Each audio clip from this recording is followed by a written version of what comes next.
നമസ്കാരം. പുതിയൊരു വീഡിയോയിലേക്ക് സ്വാഗതം. ഇന്നത്തെ നമ്മുടെ ചർച്ചാ വിഷയം വീണ്ടും ശബരിമല സ്വർണ്ണക്കൊള്ളയാണ്. ശബരിമല സ്വർണ്ണക്കൊള്ള സമയത്ത് ശബരിമലയിലെ ഉദ്യോഗസ്ഥനായിരുന്ന ഒരാളെ പ്രൊമോഷൻ നൽകി ദേവസ്വം ബോർഡിന്റെ മറ്റൊരു അമ്പലത്തിൽ പ്രതിഷ്ഠിച്ച വിവരം മന്ത്രി പുങ്കവൻ അറിയുന്നത് ഇന്നാണ്. അതില് അദ്ദേഹം ദേവസ്വം ബോർഡിന് കത്ത് ചെയ്തിട്ടുണ്ട്, ഇയാളെ ഉടനെ മാറ്റണം. ആദ്യമായിട്ട് ഞാൻ ആഗ്രഹിക്കുന്നത് ശ്രീ കെ മുരളീധരന് പറ്റിയ ഒരു വകുപ്പല്ല ദേവസ്വം. എന്തെന്ന് വെച്ചാൽ ദേവസ്വം ബോർഡ് കാലാകാലങ്ങളായിട്ട് ദേവസ്വം ബോർഡിന്റെ മന്ത്രിയായിരുന്ന, ദേവസ്വം വകുപ്പ് മന്ത്രിയായിരുന്ന മന്ത്രിമാരുടെയൊക്കെ ഗതി ഒന്ന് പഠിച്ചു നോക്കുന്നത് നല്ലതാണ്. ആരും നേരെ ചൊവ്വേ പോയിട്ടില്ല. അത് ജി സുധാകരനായാലും ശരി, കടകംപള്ളി സുരേന്ദ്രനായാലും ശരി, വി എസ് ശിവകുമാർ ആയാലും ശരി, കാർത്തികേയൻ സാറായാലും ശരി, അങ്ങനെ ഒരു പരമ്പര എടുക്കുകയാണെങ്കിൽ 10-12ഓളം കേരളത്തിലെ ദേവസ്വം മന്ത്രിമാരുടെ ലിസ്റ്റ് നമുക്ക് എടുക്കാൻ പറ്റും. ഇവരുടെയൊക്കെ രാഷ്ട്രീയ ഭാവി എന്തായിരുന്നു ഒന്ന് പഠിക്കുന്നത് നല്ലതാണ്. ഞാൻ 2-3 വീഡിയോ ഈ ഒരു കാര്യത്തെ പറ്റി ചെയ്തിട്ടുണ്ട്. എന്തായാലും ശ്രീ കെ മുരളീധരനാണ് ദേവസ്വം വകുപ്പെന്ന് അവസാനം അറിഞ്ഞപ്പോഴത്തേക്ക് എനിക്ക് വളരെ സങ്കടമാണ് തോന്നുന്നത്. കാര്യം വ്യക്തിപരമായിട്ട് ഞാൻ വളരെ ആദരിക്കുന്ന ഒരു വ്യക്തിയാണ് ശ്രീ കരുണാകരന്റെ മകനായ ശ്രീ കെ മുരളീധരൻ. എന്തായാലും ഈ ഒരു നിയോഗം അദ്ദേഹത്തിന് ഏറ്റെടുത്തതിൽ എനിക്ക് വളരെ വിഷമവും വ്യസനവും ഉണ്ടായിരുന്നു. പക്ഷെ നമ്മുടെ നിയന്ത്രണത്തിലല്ലല്ലോ ചില കാര്യങ്ങൾ. അപ്പോൾ ആദ്യത്തെ ഗോള് നമ്മുടെ KPCC പ്രസിഡന്റ് അടിച്ചു. അദ്ദേഹത്തിന്റെ പ്രൈവറ്റ് സെക്രട്ടറി ആയിട്ട് നിയമിച്ച ആളെ സസ്പെൻഡ് ചെയ്യേണ്ടി വന്നു. രണ്ടാമത് ശ്രീ KB പ്രദീപിനെ ദേവസ്വം സ്പെഷ്യൽ പ്രോസിക്യൂട്ടറായിട്ട് നിയമിച്ച ഓർഡറും അതിന്റെ മഷി ഉണങ്ങുന്നതിന് മുമ്പ് തന്നെ ക്യാൻസൽ ചെയ്യേണ്ടി വന്നു. എന്തൊരു ദുര്യോഗമാണ് ഈ മന്ത്രിസഭ. ഇവിടെ എന്താണ് കൂട്ടുത്തരവാദിത്വം നടക്കുന്നത്? എവിടെയാണ് ആലോചന നടക്കുന്നത്? ഒന്നുകിൽ ഈ മന്ത്രിമാർ അവരവരുടെ വകുപ്പുകൾ ഭരിക്കാൻ പര്യാപ്തരായിരിക്കും, അല്ലെങ്കിൽ ക്യാബിനറ്റിന്റെ കൂട്ടുത്തരവാദിത്വം വേണം. കൂട്ടുത്തരവാദിത്വം വേണ്ട സമയത്ത് പറയും ക്യാബിനറ്റിന്റെ കാര്യം പറയും, അപ്പോഴത്തേക്ക് പറയും മന്ത്രിമാരാണ് ചെയ്യുന്നത്. മന്ത്രിമാരുടെ കാര്യം പറയുമ്പോൾ അത് ക്യാബിനറ്റ് ആണ് ചെയ്യുന്നത്. ചുരുക്കത്തില് ആർക്കും ഒരു ഉത്തരവാദിത്വം ഇല്ലാത്ത ഒരു അവസ്ഥയിൽ കൂടെ നമ്മൾ മുന്നോട്ട് പോകും. അതിനിടയിലാണ് നമ്മുടെ മന്ത്രിസഭയിലെ രണ്ടാമനെന്ന് വിചാരിക്കപ്പെടുന്ന ശ്രീ ചെന്നിത്തലയുടെ ഇരുട്ടടി. പോലീസിലെ ഏകദേശം 10-40ഓളം ഓഫീസർമാരെ സ്ഥലം മാറ്റി ചതുരംഗമൊക്കെ കളിച്ചു വന്നപ്പോഴത്തേക്ക് ഒരു കാര്യം മാത്രം അദ്ദേഹം വിട്ടുപോയി. ശബരിമലയുടെ കേസ് അന്വേഷിക്കുന്ന സ്പെഷ്യൽ ഇൻവെസ്റ്റിഗേഷൻ ടീമിന്റെ അധ്യക്ഷനായ ശ്രീ എച്ച് വെങ്കടേഷ് സാറിന്റെ കാര്യമാണ്.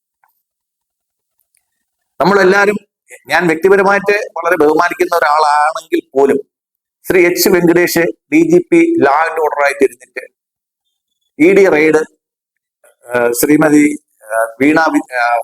വീണ റിയാസിന്റെ വീട്ടില് ED റെയ്ഡ് നടന്നപ്പോഴത്തേക്ക് അദ്ദേഹം കാത്തിരുന്നു. 8 മണി തൊട്ട് കണ്ട ജനക്കൂട്ടമെല്ലാം കണ്ട് കാത്തിരുന്നിട്ട് ഉച്ചയ്ക്ക് 2:30 മണിക്കാണ് അദ്ദേഹം അവിടുന്ന് കസേരയിൽ നിന്ന് എണീറ്റ് സ്പോട്ടിലോട്ട് വരുന്നത്.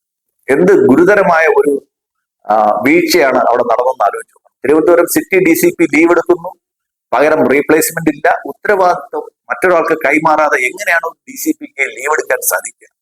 ലീവ് എടുത്ത DCPയുടെ ഉത്തരവാദിത്വം അതിന്റെ മേലുദ്യോഗസ്ഥനായ ADGPക്കോ മറ്റ് DGPക്കോ ഒന്നും അറിയത്തില്ല. ആ തിരുവനന്തപുരം സിറ്റിക്ക് നാഥനില്ലാതായിരിക്കുന്ന ഒരു ദിവസം ഉണ്ടാവുമെന്ന് നമ്മൾ ആരെങ്കിലും വിചാരിക്കുന്നുണ്ടോ? ഇല്ല. അപ്പൊ ശ്രീ ചെന്നിത്തല പറഞ്ഞ എന്താണ്? ഞങ്ങൾ അറിയിച്ചിട്ടല്ല വന്നതെന്ന്. ഇന്റലിജൻസും വിജിലൻസും ഒന്നും ആരെ അന്വേഷിച്ചല്ല വരുന്നത്. നമ്മുടെ പിണറായി വിജയന്റെ സമയമൊക്കെ കഴിഞ്ഞു പോയി.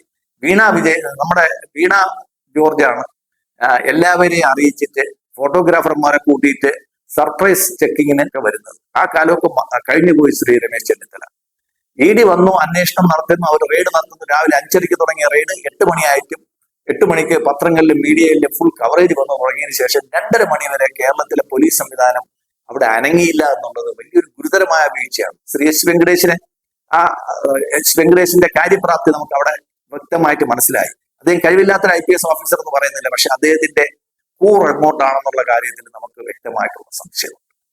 അദ്ദേഹം അധ്യക്ഷനായിരിക്കുന്ന SITയുടെ കഴിവുകേട് കൊണ്ടാണ് ഈ കേസിൽ ഉൾപ്പെട്ട പ്രതികൾ മുഴുവൻ വെളിയിൽ വിരാജിക്കുന്നത്. അതിലൊരാൾ ഇന്നലെ മരിക്കുകയും ചെയ്തു.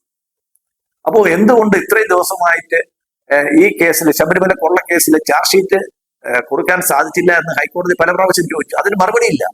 അപ്പോ പോലീസ് തലപ്പത്ത് അഴിച്ചുപണി നടത്തുമ്പോഴത്തേക്ക് ആദ്യം നടത്തേണ്ടിയിരുന്നത് SITയുടെ ഘടനയിലുള്ള അഴിച്ചുപണിയായിരുന്നു വേണ്ടിയിരുന്നത്.